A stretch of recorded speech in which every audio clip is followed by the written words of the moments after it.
Bon allez, ça y est, on a rangé la brioche, le pâté, les mojettes, tout ça. On a fait place propre pour notre dernière demi-heure ensemble sur le plateau de la matinale. Aujourd'hui, c'est jeudi. Nous sommes le 19 mai, une plutôt belle journée. Vous allez voir dans un instant avec les prévisions météo.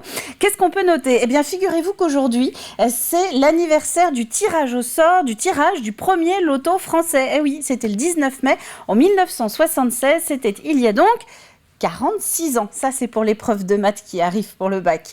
En ce qui nous concerne, eh bien, donc il nous reste encore 30 minutes et d'ici là dans le journal, on va revenir sur ce dispositif que Chantonnay met en place pour accompagner et aider les entreprises et les agriculteurs qui veulent s'installer sur le territoire. Le coup de fil à la presse également, on va en parler. Eh bien, ce coup de fil à la presse aujourd'hui va permettre de souffler des bougies. RCF Vendée fête ce mois-ci ses 30 ans, 3 décennies d'actu et d'émissions locales pour la radio chrétienne vendéenne.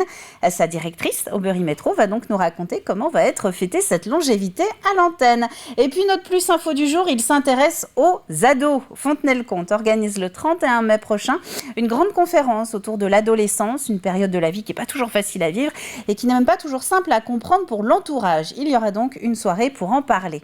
Avant cela, on regarde donc un petit peu la météo ensemble. Vous le voyez, c'est globalement une belle journée, chaude en tout cas, marquée ce matin comme cet après-midi par un ciel pas tout à fait dégagé puisque brumes et voiles nuageux recouvrent la Vendée, mais côté température, ça commence quand même fort, vous pouvez y aller en chemise. Cet après-midi, même schéma, un ciel voilé et encore de la chaleur, un petit vent de nord qui va peut-être nous permettre de ne pas être trop écrasés par les températures. Dans tous les cas, gardez les volets fermés, hydratez-vous et essayez de sortir plutôt en fin de journée si vous avez l'opportunité.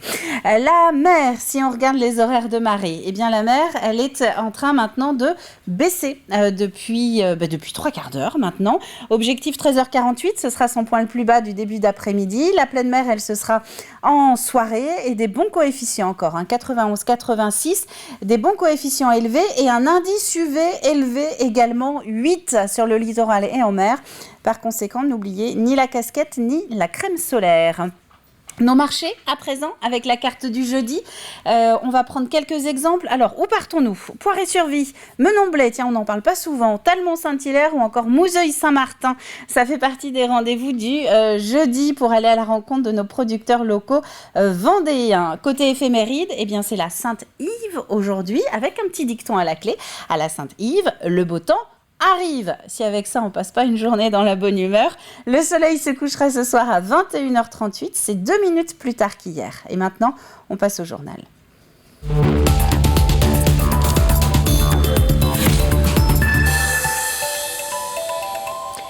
Et nous commençons donc avec cette initiative du côté de Chantonnay. La communauté de communes a décidé d'accompagner les entreprises et les agriculteurs qui décident de venir s'installer sur le territoire. Un coup de pouce financier pour renforcer l'attractivité de la communauté de communes. C'est une expérimentation, mais elle pourrait être pérennisée si les résultats sont là. Diane Delangle. Et nous nous trouvons à la communauté de communes de Chantonnay avec Cyril Guibert, le vice-président de la communauté de communes en charge du développement économique. Bonjour. Bonjour. Et je me trouve ici parce que vous venez d'annoncer une série d'aides à la fois pour les commerçants et pour soutenir le monde agricole. Commençons par ces premiers, les commerçants. Qu'est-ce que vous souhaitez leur apporter comme aide ? Alors, on se situe dans le prolongement des aides que nous avons attribuées dans le cadre de la crise du Covid. On souhaite cibler des entreprises à taille humaine, des petites et moyennes entreprises qui font donc un chiffre d'affaires de moins d'1 million d'euros et qui disposent de moins de 10 salariés. 3 types d'aides dans ce programme-là. Une aide à l'installation ou à la reprise d'entreprises par l'aide au loyer, c'est-à-dire un accompagnement, un financement d'une partie du loyer sur 3 mois. C'est le premier type d'aide pour les entreprises qui arrivent sur notre territoire. La seconde est une aide à l'immobilier d'entreprise, c'est-à-dire une aide pour permettre aux commerçants ou artisans qui souhaitent rénover leur local de vente ou de transformation, pour les personnes à mobilité réduite par exemple. Et enfin, la troisième, à destination des commerces et des entreprises d'artisanat, c'est des entreprises innovantes. On souhaite accompagner des projets innovants. Soutien également au monde agricole, notamment pour favoriser le rajeunissement de cette population. Qu'est-ce que vous allez proposer comme aide ? Nous souhaitons aider à à l'installation en agriculture. Donc une aide qui est basée sur une aide à la formation lors de l'accompagnement de la Chambre d'agriculture, donc une aide financière. Quelque chose qui nous a été, sur lequel nous discutons depuis plusieurs années, c'est l'aide à l'investissement sur la défense incendie pour les exploitations agricoles qui investissent dans des bâches, des citernes souples de stockage d'eau. Donc là, une petite aide sur ces investissements-là. Et enfin, une aide au local ou au mobilier de transformation des produits en vente directe ou en circuit court. Budget estimé pour cette année 2022, 50 000 €. La communauté de communes réexaminera chaque année la pertinence de remettre à nouveau cette aide en place. De l'économie, toujours avec cet anniversaire à présent. C'était en début de semaine à La Roche-sur-Yon.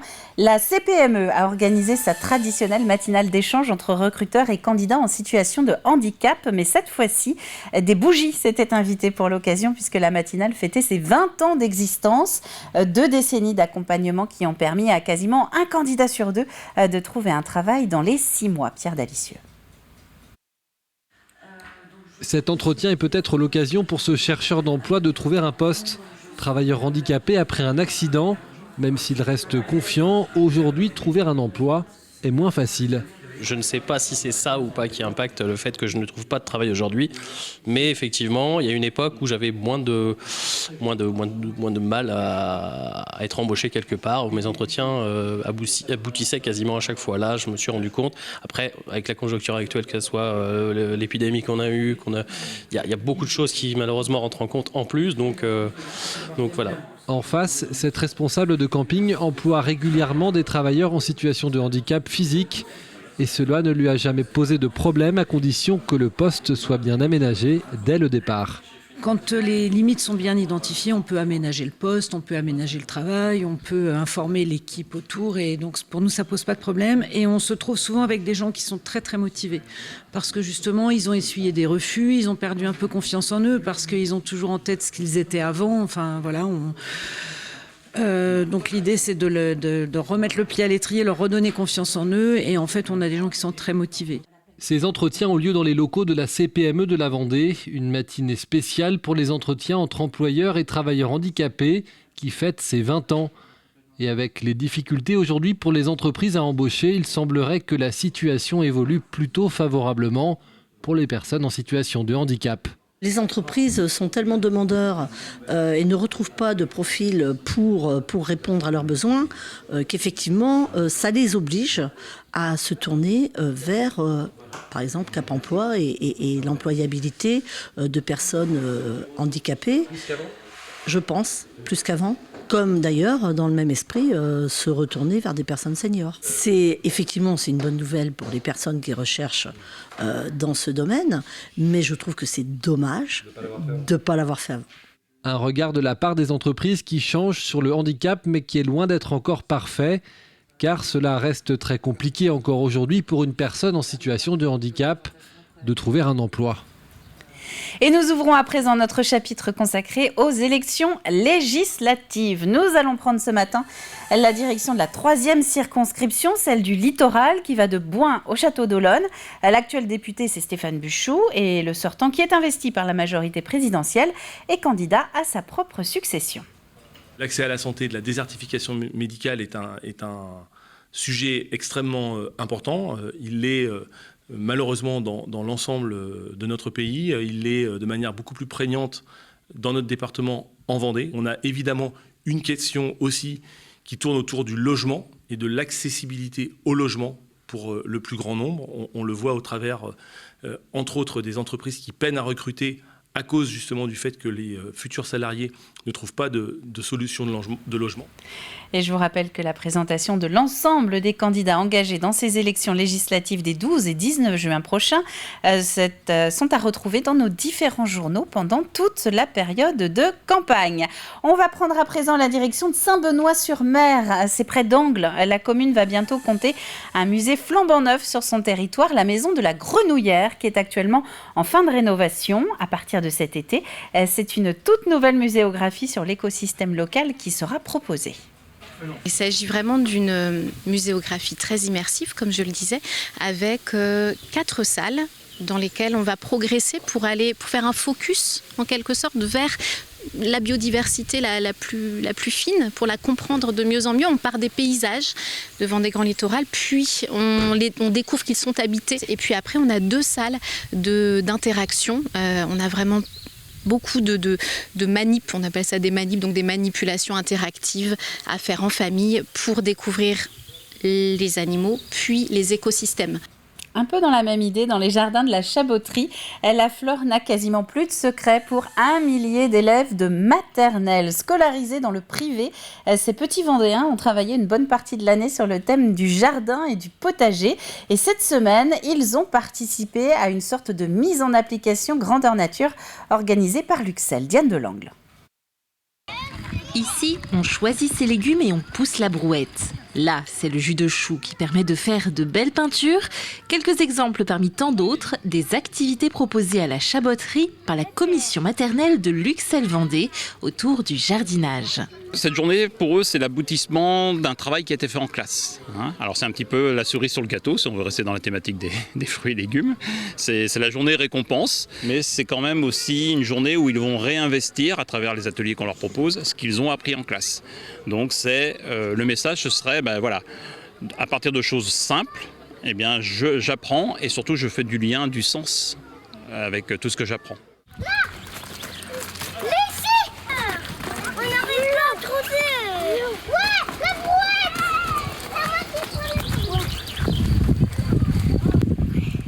Les peindre.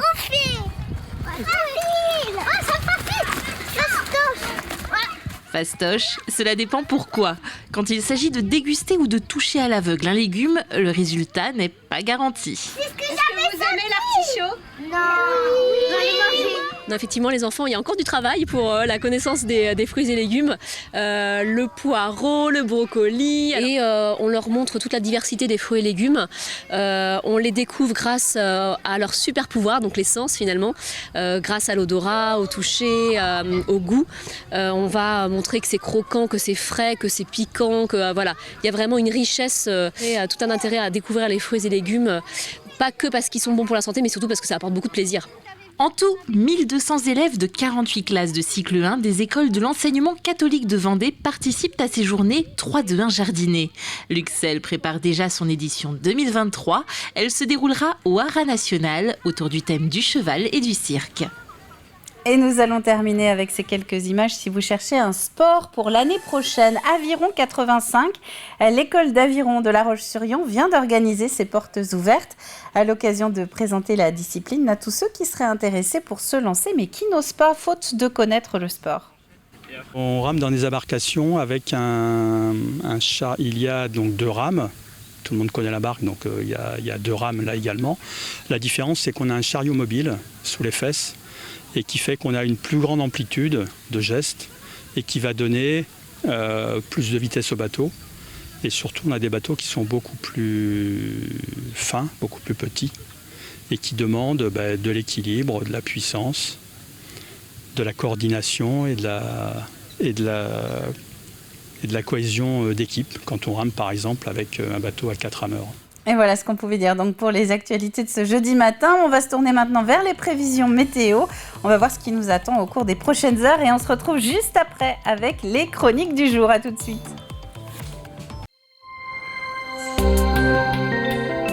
Bonjour à toutes et à tous, bienvenue, c'est la météo sur TV Vendée. Découvrons ensemble les prévisions à venir.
Merci à tous de nous avoir suivis. On se retrouve très vite pour un nouveau bulletin. Passez une belle journée sur TV Vendée. Et cette très belle journée, elle commence avec la matinale, évidemment, 9h moins le quart sur le plateau. On va maintenant s'intéresser aux ados dans le Plus Info du jour. Fontenay-le-Comte organise le 31 mai prochain une grande rencontre autour de l'adolescence. C'est une période de la vie qui n'est pas toujours simple à vivre, mais à comprendre non plus pour l'entourage, vous allez voir.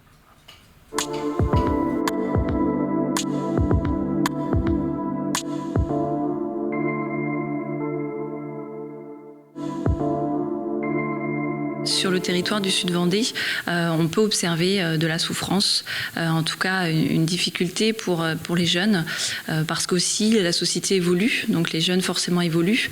Les réseaux sociaux sont aussi beaucoup plus présents, mais ça c'est vrai que c'est un peu partout sur les territoires. Mais toute cette pression-là, ce changement de société fait que l'ado peut aller moins bien, que les parents peuvent être un peu plus perdus, qu'on a aussi un territoire où on a peut-être moins accès aussi aux services médicaux. Donc parfois, on devrait peut-être être davantage en prévention. On a en fait deux temps. Un temps avec un psychologue, donc Reynald Brisset, qui est un conférencier, un maître de conférence à l'université de Nantes, qui va présenter l'adolescence au sens large. C'est quoi un adolescent ? C'est quoi son fonctionnement ? C'est quoi cette phase de transition ? Ensuite, il va effectivement présenter quelles seraient les postures à adopter pour pouvoir accompagner au mieux son ado, ou comment on peut repérer en fait des signes d'inquiétude sur l'adolescent. Et puis on aura une deuxième partie, puisque cette partie va être plutôt théorique, on aura une deuxième partie beaucoup plus pratico-pratique sur localement, si j'ai une demande, une question, un besoin de suivi, ou plus concrètement, vraiment il y a un trouble plus important, vers quelle structure localement je peux aller. Donc il y aura une présentation de la maison des adolescents avec l'antenne sud qui se situe à Fontenay-le-Comte, et puis il y aura aussi une présentation des AS scolaires, des infirmières scolaires, CPE scolaires et psychologues scolaires sur comment ils accompagnent au quotidien les adolescents et à quel moment on peut les interpeller. L'objectif, c'est de rassurer, de donner de l'information sur ce qu'est un adolescent. Donc c'est effectivement tant les parents, les grands-parents, les encadrants, l'entourage. Parfois même, ça peut être un grand frère qui encadre un plus jeune. Mais ça peut être aussi, par exemple, des animateurs de centres de loisirs, des éducateurs sportifs qui reçoivent une difficulté par un parent ou par un ado directement.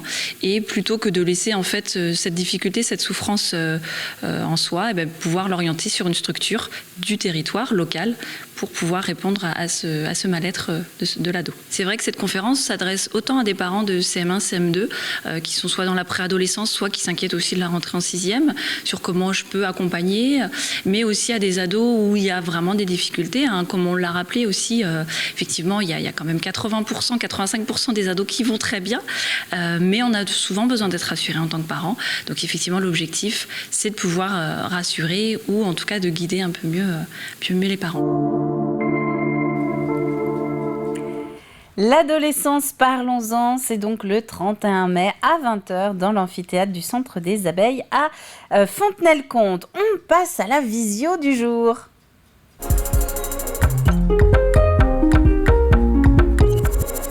Notre traditionnel coup de fil à la presse vendéenne du jeudi. Après les 20 ans d'ailleurs de la matinale handicap de la CPME dans le journal, on va parler maintenant des 30 ans de la radio RCF Vendée. 30 ans d'une radio qui ne s'appelait pas d'ailleurs comme ça au début, vous allez l'entendre, et qui réserve des surprises à ses auditeurs dans les prochains mois. Et oui, parce qu'on vient de fêter nos 30 ans, ça y est, on est trentenaire. Alors moi aussi, j'aimerais bien ressouffler une nouvelle femme et bougie de 30 ans, mais ça commence à faire un peu loin. En tout cas, on les a soufflés officiellement vendredi dernier, le 13 mai 1992, pour la première fois à minuit. On a entendu des voix dans ce qui s'appelait à l'époque Radio Parabole, qui est devenu après RCF. On a rejoint le réseau et la marque. Et donc, ça a été déjà une grande émotion de réentendre ces voix-là, parce qu'il y a un bénévole, le fondateur de la radio, Claude Arignon, c'est lui, la première voix qu'on a entendue sur les ondes de RCF, et c'est lui qu'on entend encore tous les samedis matins à 10h30. Donc il y a vraiment une histoire qui se pérennise, une histoire d'héritage qui est vraiment beau. Et en même temps, on voit comment la radio a évolué, comment elle s'est adaptée à la Vendée, comment elle s'est adaptée aux nouveaux usages, comment elle va continuer de s'adapter avec les petites révolutions numériques qu'on traverse. Et c'est très, très émouvant, en fait, de voir ça. Exactement, on va faire ça de la semaine du 3 au 9 octobre. En fait, ça va nous permettre aussi de pouvoir présenter les nouveaux programmes de RCF Vendée pour la rentrée, parce qu'il va y avoir du changement, il va y avoir des nouveaux programmes, parce qu'il y a une demande de la part du conseil d'administration, mais surtout il y a une demande de la part de nos auditeurs. On est la première radio locale de Vendée. On a 37 000 personnes qui nous écoutent chaque semaine, toutes les semaines, qui sont là au rendez-vous avec nous, à qui on offre du contenu local, à qui on dit ce qui se passe à côté de chez eux, comme vous, à qui on donne la parole, et on va continuer de faire ça et on va continuer d'entretenir ça. Notre vraiment but, c'est de montrer le beau qui se passe en Vendée, le beau qui se passe dans les entreprises, le beau qui se passe dans les paroisses, le beau qui se passe dans les associations, dans le monde culturel, cette fraternité qui peut exister. Tout ça, ça va être vraiment, on va essayer de le mettre en valeur à la rentrée avec des nouveaux rendez-vous, avec des nouvelles émissions. Et puis, on va essayer aussi d'aller plus dehors, de plus sortir, parce que comme tout le monde, on a souffert du confinement. Et comme je vous le disais, ça nous a appris des choses techniques et des nouveaux dispositifs qui nous permettent de sortir plus facilement. On n'a plus besoin, pour les gens qui nous suivent depuis longtemps, de nous voir arriver avec notre petit camion et nos énormes caisses. C'est aussi cet avantage qu'on a par rapport à vous, la radio. Nous, maintenant, eh bien, notre studio mobile, il tient dans le coffre de Matwingo. Et ça nous laisse un terrain de jeu, comme je vous le disais, qui est juste incroyable. On peut aller n'importe où en Vendée et se relier pour faire des directs au studio. RCF Vendée qui fête donc ses 30 ans et qui émet sur tout le département à travers 5 fréquences. On a un petit peu le temps, on va donc ouvrir le programme télé du jour.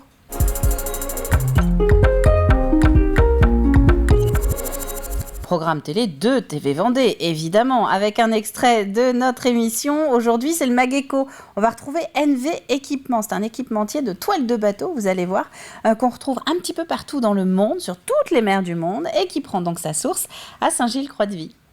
On voit qu'il y a de la piqûre autour de nous, alors racontez-nous, qu'est-ce qu'on fait chez NV Équipement ? Alors chez NV Équipement, notre produit, déjà pour que tout le monde comprenne, on est au bateau ce que la capote de voiture est à la voiture, c'est-à-dire que c'est une protection toile et une articulation mécanique qui permet tout simplement de se protéger. Et alors sur quel type de bateau ? Alors nous couvrons l'ensemble de la gamme, c'est-à-dire les voiliers, les bateaux à moteur, les grands bateaux et les multicoques. Et tout ça s'analyse en fonction des utilisations des plaisanciers. D'accord. C'est-à-dire qu'on a des gens qui naviguent à la journée, des gens qui naviguent en croisière 8 jours, et puis après des personnes qui sont plutôt des gens qui vont voyager loin, qui peuvent à la limite faire le tour du monde. Et après on a une catégorie de bateaux qui sont les multicoques et qui sont surtout dédiés à la location. Donc du coup une activité en 2 parties, une partie toile vraiment piqûre et une partie arceau. C'est tout à fait ça. C'est la partie on va dire structure qui maintient la toile et la partie toile qui va vous permettre de vous protéger tout simplement. D'accord. Et alors dans l'entreprise vous avez combien d'employés actuellement ? Actuellement nous sommes 180.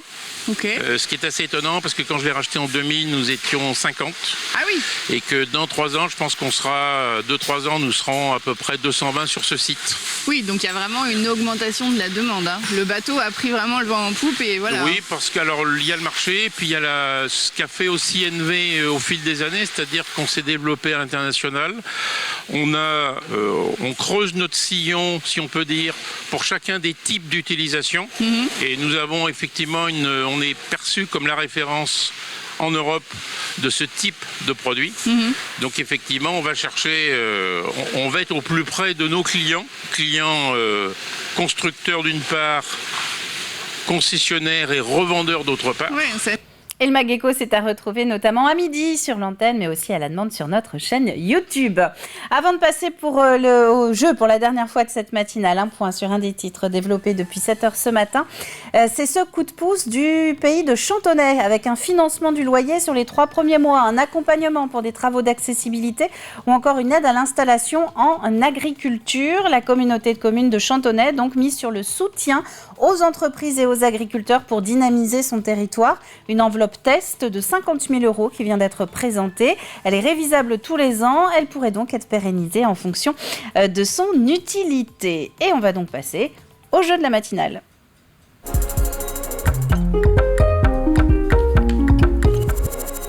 C'est le dernier appel du jour et c'est le début de la dernière ligne droite quand même, de la semaine également. Où part en expédition le jeune Amaury Guérin? Si Antoine veut bien nous montrer les images, voilà, Amaury, il est là. Eh bien, où part-il en expédition? Il est venu nous le dire la semaine dernière sur le plateau de la matinale.